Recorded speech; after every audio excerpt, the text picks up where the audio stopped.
ගරු අරුණ මන්ත්‍රතුමා ඔබ පොයින්ට් එක අණු දෙක දෙක ආ ඒකෙන් අදාළ වෙන්නේ 31 එකස.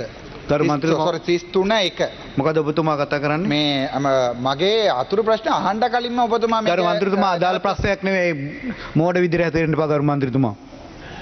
ප්‍රශ්න අංක 7 ගරු මන්ත්‍රතුමා නෑ මේක මේ ජෝක් එකක් කරගන්න එපා මේ පාර්ලිමේන්තුව.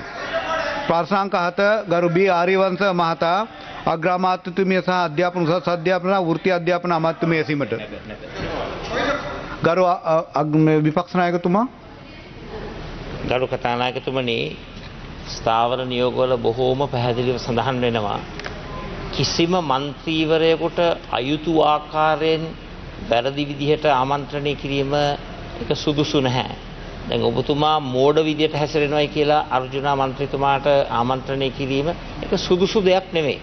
ඒ නිසා මූලාසනයේ ඉඳගෙන ඔබතුමා ස්ථාවර නියෝග ටික හරියට අනුගමනය කරන්න ඕන. ගරු මන්ත්‍රීතුමා පැහැදිලිවම මේ විනාඩියක් මේ සභාවේ මට කතා කරන්න අවස්ථාව දෙන්න.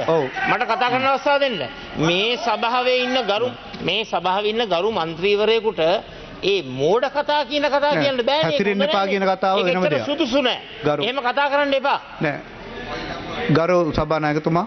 ගරු කතානායකතුමනි, මේ පාර්ලිමේන්තුවේ අපි කවුරුත් ඉස්සරණිය වලට යටත්ව කටයුතු කරනවා. නමුත් ඔබතුමා දන්නවා මෙතන එක මන්ත්‍රීවරයෙක් දෙදෙනෙක් ඉන්නවා. මුළු මං දන්න මේ පාර්ලිමේන්තු කාලෙම මේ තරම් සෞත්තු විදියට වනචර විදියට නොවැදගත් විදියට හැසිරලා නැහැ. මානසික රෝගියෙක් නිසා ඉවසගෙන ඉන්න නිසා මට නම් ඇත්තටම ඉවසගෙන ඉන්නත් බෑ. ඒ නිසා දැන් වුණත් දැන් විපක්ෂ නායකතුමා කතා කරා ස්ථාවර නියෝග ගැන. එතකොට මොකක්ද හැසිරෙච්ච විදිහ? දැන් ඒ නිසා ඒවා මයික් එකෙන් ඇහෙන්නේ නැති වෙන්න පුළුවන්. ඒවා මයික් එකෙන් ඇහෙන්නේ නැති වෙන්න පුළුවන්. ඒවා වීඩියෝ වල යන්නේ නැති වෙන්න පුළුවන්.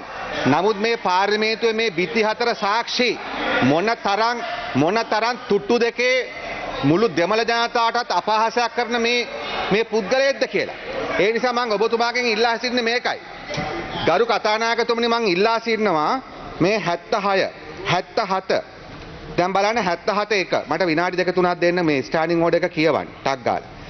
යම් මන්ත්‍රීවරයෙකු මූලාසනයේ අධිකාරිය නොතකීම හෝ නිරන්තරයෙන්ම හිතාමතාම හෝ අන්‍යාකාරයෙන් පාර්ලිමේන්තුවේ වැඩ කටයුතු වලට බාධා කිරීම මගින් පාර්ලිමේන්තුවේ රීති අනිසි ලෙස භාවිතා කිරීමේ වරද කරනු ලැබූ විගසම කතානායකවරයා විසින් එම මන්ත්‍රීවරයා නම් කරනු ලැබූ කවර හෝ අවස්ථාවකදී එම මන්ත්‍රීවරයාගේ පාර්ලිමේන්තුවේ සේවය අත්හිටුවනු ලැබිය යුත්තේ යනුවෙන් කරන ලද යෝජනාවක් මත කිසිම සංශෝධනයකට කල්තැබීමකට හෝ විවාද කිරීමට ලබා නොදී කතානායකවරයා විසින් ප්‍රශ්නය වහාම විමසනු ලැබිය යුත්තේ. 77 එවැනි යම් යෝජනාවක් සම්මත වී මෙම ස්ථාවර නියෝගයේ යටතේ යම් මන්ත්‍රීගේ පාර්ලිමේන්තු සේව අත්හිටු ලැබ ඇතනම් එසේම මන්ත්‍රීගේ සේව අත්හිටවීම පළමු අවස්ථාවේ සති 2කටද එම සභා වාරයේදීම දෙවැනි අවස්ථාවේදී සති 3කටද එම සභා වාරයේදීම තෙවැනි හෝ ඊට පසු එළමෙන කවර හෝ අවස්ථාවකදී සති 4කද වශයෙන් විය යුත්තේ. ගරු කතානායකතුමනි, මේ අනාදී විදියට මම මේක පිට කන්නොත් කියලා තියෙනවා. මේක දිගටම මේක තියෙනවා. ඔබතුමා දන්නවා මේ පුද්ගලයාගේ හැසිරීම තියෙන්නේ පාර්ලිමේන්තුවේ පමණක් නෙමෙයි. ඔබතුමාට මේ පක්ෂ නායකයෙක් තා ජ්‍යෙෂ්ඨ මන්ත්‍රීවරයෙක් ලිපියක් දීලා තියෙනවා එක ළඟ වාඩි වෙලා ඉන්න බෑ කියලා කුමාර පොන්නම්බල මැතිතුමා ලියුමක් දීලා තියෙනවා පාර්ලිමේන්තුවේ සීට් වෙනස් කරන්න කියලා. ඔබතුමා දන්නවා යාපනයේ දිස්ත්‍රික් සම්බන්ධීකරණයට කරන්න බෑ.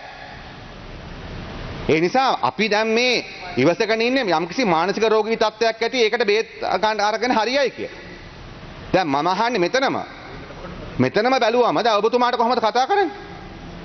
දැන් මේ පාර්ලිමේන්තුවේ කරු ජයසූරිය මැතිතුමාට පුටුවෙන් ගහලා තියෙනවා මන්ත්‍රීවරු. හැබැයි ඒත් ඔහොම කතා කරලා නැහැ. ඔහොම කතා කරලා අපි මෙතන දැක්කන්නේ මයික් කඩනවා ඔක්කොම කරනවා. ඒත් මම හිතුවේ නැහැ දැක්කේ නැහැ කිසිම මන්ත්‍රීවරයෙක් ඒ ගැටුමට සම්බන්ධ. කරු ජයසූරිය මැතිතුමාට පුද්ගලිකව ඔහොම කතා කරේ නැහැ. දැන් රණ්ඩු වුණා දේශපාලන ප්‍රශ්නයක. ඒකයි මම කියන්නේ මෙතන මේ මුළු පාර්ලිමේන්තුවේ 225ක් ඉන්නවා. ඒ 225 ආරක්ෂාව එක්කෙනෙක් කට කරත් දෙන්නෙක් කට කරත් ඔක්කොටම එනවා. ඒ නිසා විපක්ෂ නායකතුමාගේ කරුණිකව ඉල්ලා සිටින්නේ පොදු පාර්ලිමේන්තුවේ විනය සම්බන්ධව අපි එකඟතාවයකට එමු. ඒක ගැන විවාදයක් නැහැ. නමුත් මම දැන් චානක මාණ්ඩුගොඩ මන්ත්‍රීතුමා සම්බන්ධව ගත්තොත් කතානායකතුමා වෙලාව සම්බන්ධව මැදිහත් වුණා. මගේ පුද්ගලික හැඟීම එතුමා ඊටාම වැදගත් විදිහට හැසිරෙන මන්ත්‍රීවරයෙක්. ඔබතුමාට අයිතිය තියෙනවා ඔබතුමාගේ නියෝග ක්‍රියාත්මක කරා. අපි විපක්ෂ කළ හැම එකක් නැහැ. නමුත් මේ මොකද්ද මේ? මෙහෙම පාර්ලිමේන්තුවට යන්න දෙන්න පුළුවන්. ප්‍රශ්නාංක ගරු විපක්ෂ ናයකතුමා ඔබතුමා ගරු මන්ත්‍රීතුමා අතක තියාගන්න මෙහෙමයි ගරු අර්ජුන මේක අහගන්න ගරු අර්ජුන මන්ත්‍රීතුමා මීට පෙර සභාවේදී මා අමතලා ඊටම අශෝභන විදිහේ ප්‍රකාශත් කරලා තියෙනවා මේ අශෝභන කියන්නේ මේ ශිෂ්ට සම්පන්න නොවන ඉතින් කරුණාකර ගරු මන්ත්‍රීතුමාලා ඊටට විනයක් ඇතුව සංගමයක් ඇතුව කතා කරන විදිහට පාර්ලිමේන්තුවේ ඇසුරන හොඳයි කියලා හිතනවා මේ වගේ ප්‍රකාශන ගරු හොඳයි ඊළඟ ප්‍රශ්නෙට යමු ගරු විපක්ෂ නායක ඔබතුමා පොයින්ට් එක මොකද්ද ගරු කතානායකතුමනි මම ඇත්ත වශයෙන්ම ඔබතුමාගේ අවධානය යොමු කරන්නට කැමති ස්ථාවර නියෝග 36 දැන් ඔබතුමා එක වෙලාවක මෝඩයෙක් හැටියට සඳහන් කරන්නටත් එතකොට තවත් වෙලාවක ගරු සභානායකතුමා මානසික රෝගියෙක් හැටියට මේ සඳහන් කරන්නටත් ඒව සුදුසු නෑ.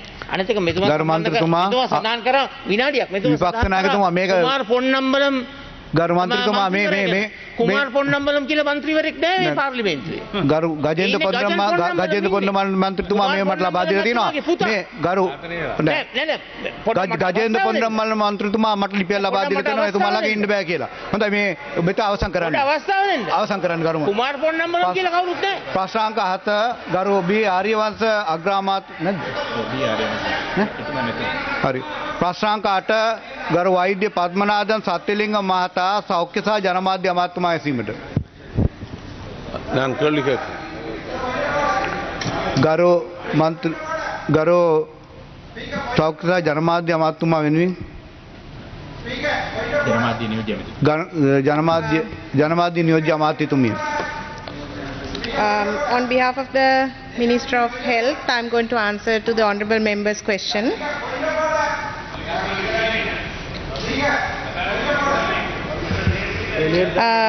Question number A1.